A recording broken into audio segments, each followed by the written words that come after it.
here we go. If we wanted to do this as a buy right position, all we would do is sell the call and then we would buy the shares. Now, I often do this I know that I'm getting a little bit of premium here. So here's my profit profile. My max return is 188. So what I do is I often will buy some extra shares. I'm getting 188 bucks anyways if I'm right on this. And if I'm really bullish on a stock, then what I will do is I'll just buy 110 shares. And I do that, and it gives me a little bit of slope to the upside.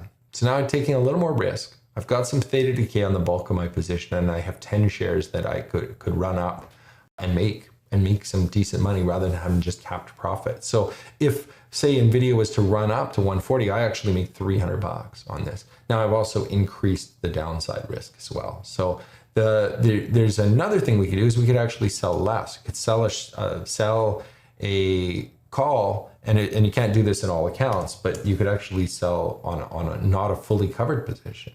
What this does is it gives us greater theta decay and tilts this profit chart.